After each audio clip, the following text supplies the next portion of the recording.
Hey guys, and welcome back to another episode of Food School Smarter, Stronger, Leaner podcast on a mission to change the way the world eats. My name is Shurina. I'm a certified nutritionist, health, nutrition, brain performance coach, and just someone with a lot of passion for helping you guys to learn how to use nutrition and lifestyle to feel, look, and do your absolute best. Guys, today we're gonna be talking about motivation and how to use laziness to improve your motivation, to increase, to boost your motivation, and how actually by not giving you appropriate amount and kind of lazy time, you actually decreasing your motivation, you stealing it. And that may be the very reason why you're not feeling all that motivated most of the time. And maybe also not that joyful about things. Like if you find it hard for yourself to enjoy things, smaller things, and just be, and be happy about being. Like if you find this to be very hard for you, then you might not be using laziness by science. So stay tuned and learn how to use laziness for motivation and how your phone is also actually might be stealing it. Your motivation, your ability to enjoy things, and you might not know about this property of your device. So that's coming. But first, we're going to start with drugs and dopamine. Guys, do you know why drug addicts require more and more drug to feel the same amount of pleasure? Well, most of the drugs stimulate dopamine release, dopamine receptors, and by like hundreds and thousands %, right? Not comparable to anything you can do without drugs and drug-like substances. And so there is this overstimulation of dopamine receptors happening. And dopamine receptors happen to be quite sensitive and fragile, and they can be overstimulated to death. And when they die and you have less and less of dopamine receptors, what happens is, first of all, it's harder and harder for you to feel any sort of pleasure. And then also you feel less and less motivation, because one of the main and major purpose of dopamine release and dopamine receptors is to kick you in the butt, to motivate you to get after things that potentially in your mind can bring rewards. Be that, more resources, more nutrition, or better mates, or whatever it is you perceive to be valuable, your brain perceives to be valuable and important for survival.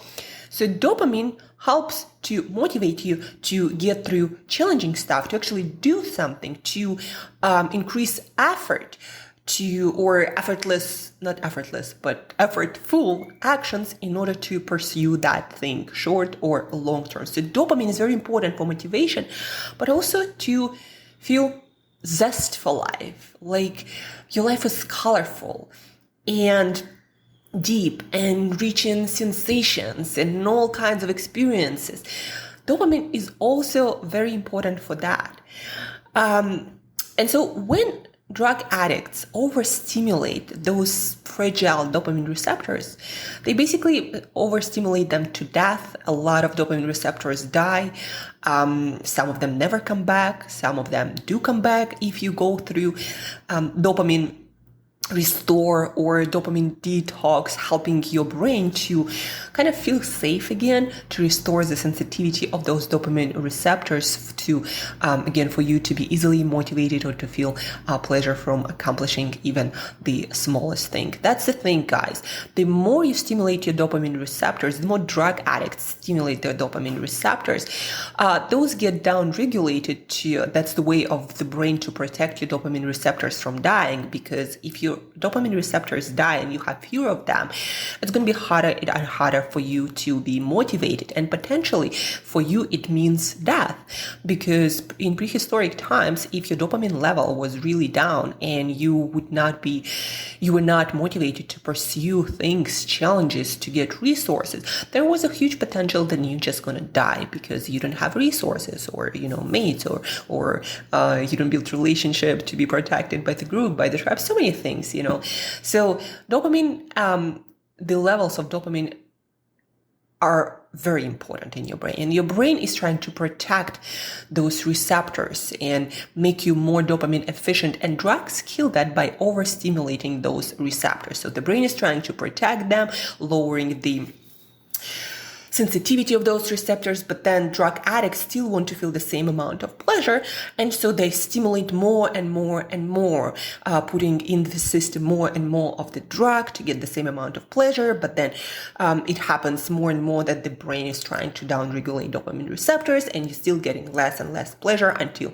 a lot of your dopamine receptors die and you just don't feel anything. You just feel this craving, but the amount of pleasure drug addicts received is very tiny. But that doesn't only happen to drug addicts. To some degree, it happens to quite a lot of people these days. Unfortunately, we live in the environment where our dopamine receptors get stimulated by a lot of things. You see, dopamine receptors, they are stimulated by pleasurable things like sugar, or caffeine also has a big influence on our dopamine receptors, right? So if you over caffeinate all the time, you also might be downregulating and killing your dopamine receptors with coffee or energy drinks and combined and unregulated amount, etc. So besides the sugary stuff, all the processed carbs, besides the caffeine and energy drinks and caffeine in so many different forms, besides recreational drugs that some people use. Besides that, what can downregulate your dopamine and overstimulate it are things like social media. You get a like, you get a hit of dopamine, you get a like, you get a hit of dopamine. And if you're always on your device, your dopamine is constantly being stimulated, never having this off time to recharge and to increase that sensitivity. Also, if you're always in the pursuit mode, you're like on, and you're in action mode. You see, dopamine is needed to move you into action. And so if you're always on, and even at your off time, you're always pursuing activities that drive, that stimulate your dopamine, adrenaline junkies, you probably heard this time.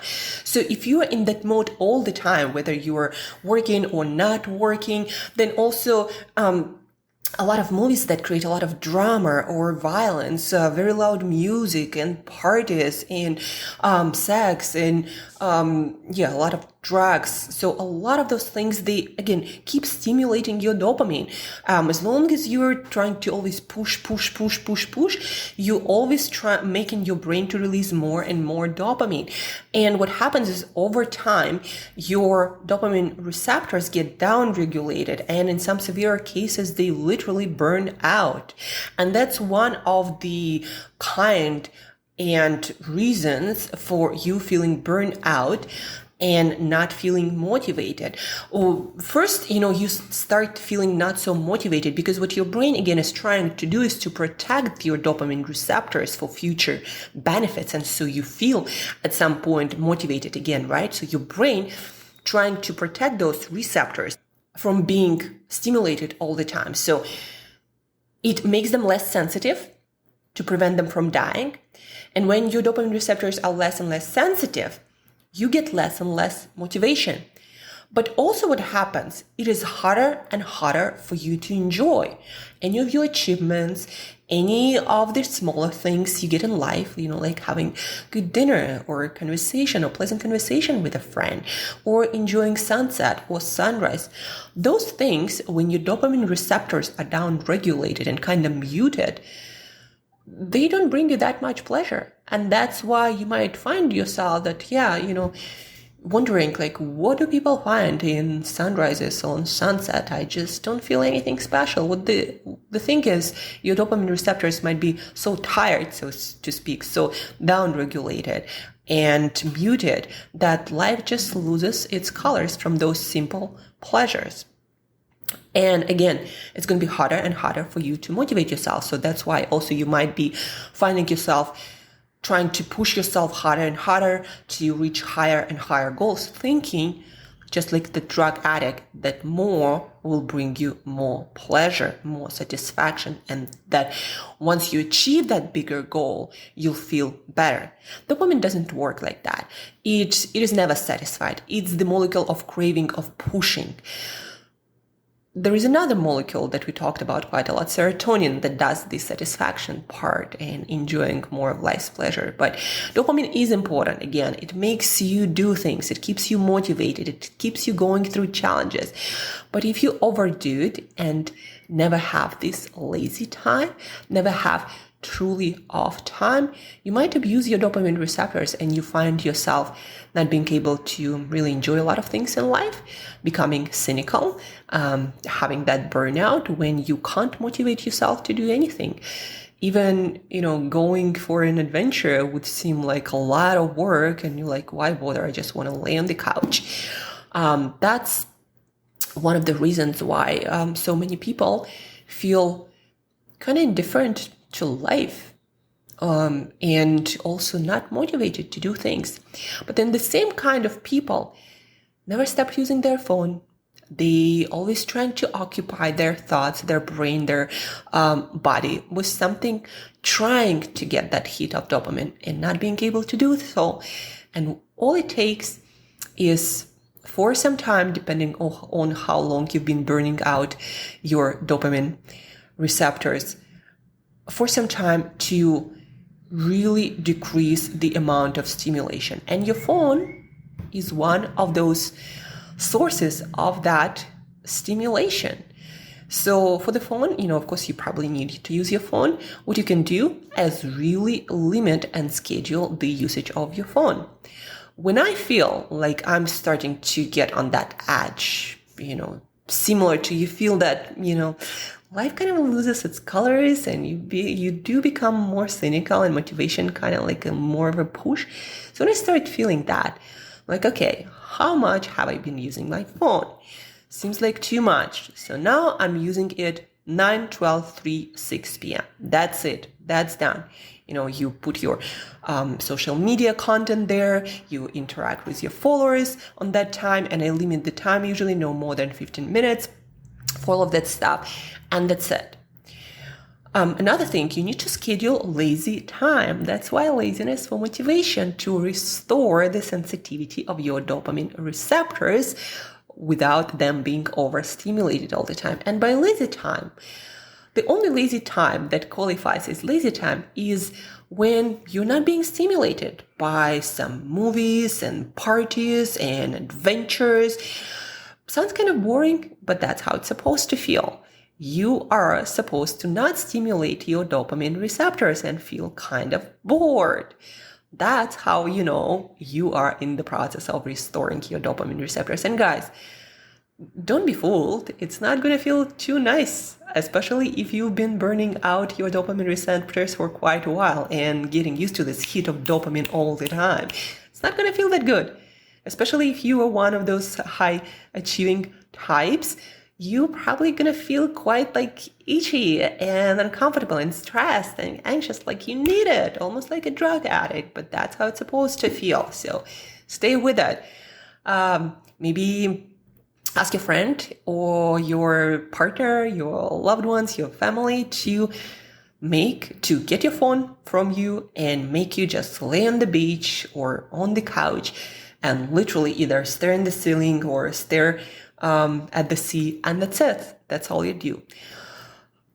Other things that you might find a little bit more fun, a little bit more enjoyable or entertaining might be doing some art, drawing something, again, without any having to achieve something, nothing. Just Google some, drawing or painting by numbers. Another good one. You buy one of those sets and you just sit there and paint different colors for different numbers. That's all. crafts, all kinds of different crafts that slow you down. Like some guys like woodwork, some women like cross stitching. I love cross stitching, or knitting something, or sewing something very slow pace, and where the purpose is not to achieve, but the actual doing of things, right? Yoga, meditation, help with that too. Surprise, surprise, right? So yoga, meditation, different kinds of breathing exercises, although not hyperventilation or Wim Hof breathing, that might be stimulating, not chilling. So more like belly breathing and slow breathing, slow and long in exhales. And walks in nature, spending time with animals, just playing with dogs and cats. In some cities they have dogs cafes, cat cafes, where you can just sit, chill, enjoy your tea. For your dopamine, it's best to avoid caffeine and all the sugary stuff that also gives you that dopamine hit, right? So peppermint tea, cat cafe, and just sit there, or just go in nature, or walk in nature, walk on the beach. Nothing in your ears, not listening to something, just walk. Again, the theme you can see here is almost getting bored. Again, for those of you who find it's hard to just get bored and do nothing, then crafts or arts would be the next best thing. But again, don't find something to reach a goal. No, something that just you have to sit there for a couple of hours and just do it. Or maybe, what do you call it? Like sculpture making, or molding something, pottery class, right? All of those good activities, or gardening, another one. So lazy time and very slow kind of activities where the purpose is the activity and not reaching any result. Meditation, yoga, if it's music, listening to very slow pace music, that helps to release serotonin, the chill chemical, not dopamine. So no, some rave parties and loud music, none of that. And depending on the level of abuse of your dopamine receptors, you'll need more and less time. For me, my system is so sensitive. When I do burn out, it happens very quickly and very aggressively. Basically, I have to take a day off when I lay in my bed, and I literally can just do nothing.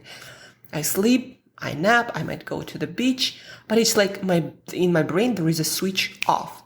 And for a day, I'm just doing nothing. I feel it's work to think or to even eat. So I used to happen these days quite regularly because I didn't schedule my off time in advance. Now, when I schedule appropriate recovery and chill time, it doesn't happen anymore.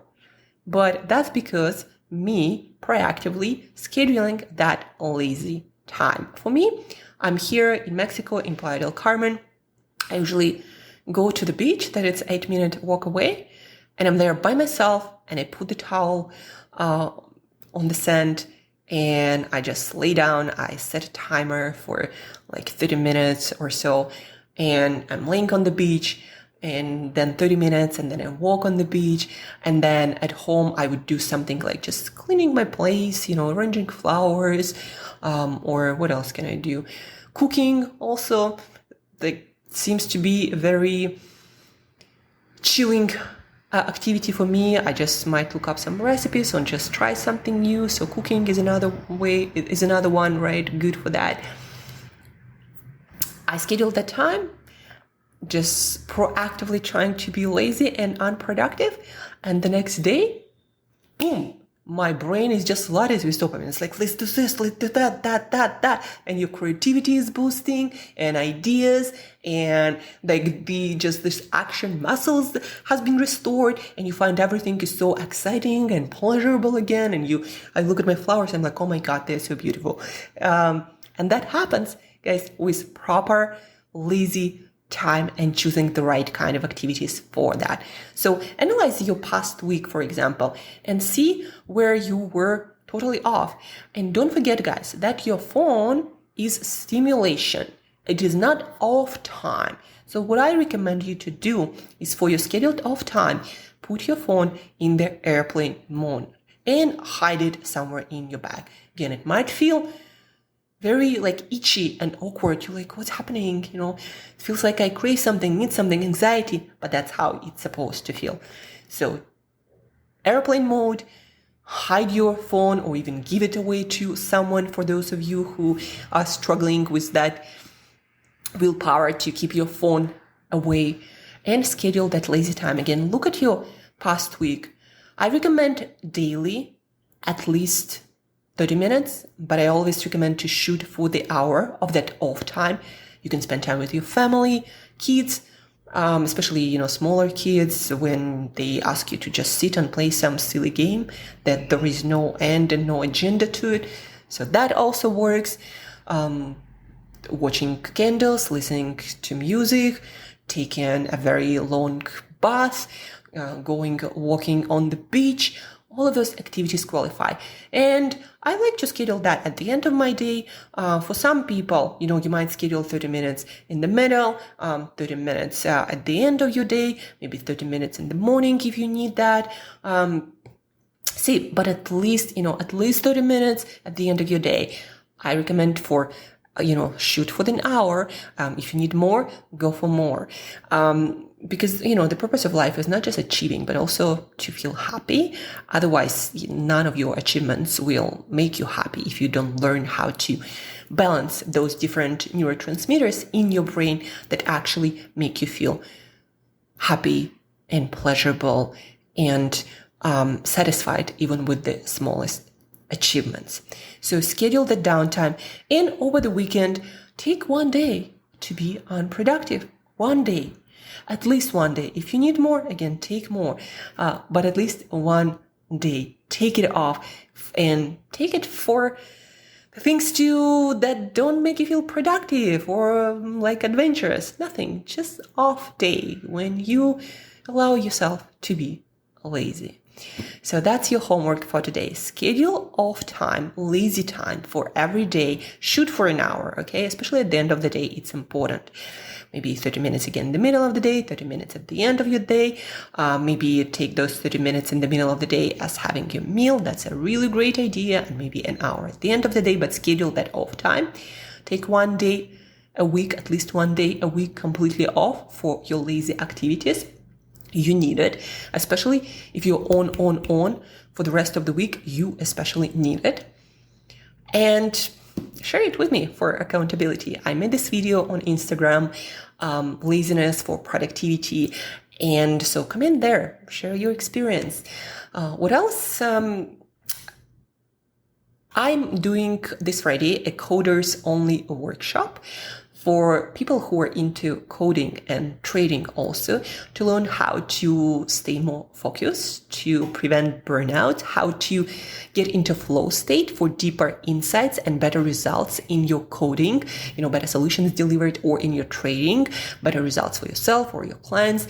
So better focus, no burnout, no sleepless nights, no racing thoughts at nights, deeper focus, more insights, flow states on demand. Also, we are having our Telegram group organized. So I'm going to give access to people this Thursday. Only 10 people for this workshop, and it's experimental, meaning I'm not sure I'm going to continue it, but it's going to be a lot of value, game-like experience. So if you're a coder looking to learn how to not burn out, not be anxious, not having racing thoughts, to deliver better solutions, stay focused for hours, and again, balance it with your whole life, not just burning candles at the both ends, and how to get into flow easier and for longer, for those deeper insights and more creative solutions. This Friday, 11 a.m. Eastern, $100 per seat, 10 people only. And after that workshop, you're going to have ongoing support of me and your peers via Telegram. So reach out. If you're interested, there are no links or anything, but if you are interested, you'll find a way to find me. That's it for today, guys. Your major assignment: schedule your daily lazy time and your weekly lazy day, and share all of that extra bonus for you guys. Share that on my Instagram under Laziness for Productivity video. And of course, share that with all the other people, your teammates, your family members. Maybe you have a husband or a spouse, a wife, or maybe children who are on, and they seem to be, on the edge all the time. So share this episode with them, which is the idea. Like, ask them, have you ever thought about, how that can be affected your pleasure from achieving goals or your long-term motivation? So share, ask them. And thank you guys for tuning in. Thank you for listening. And till next time, as usual, eat better daily. Because don't forget, guys, sugary, caffeinated, processed foods also overstimulates your dopamine receptors. So they are also not including in your lazy time.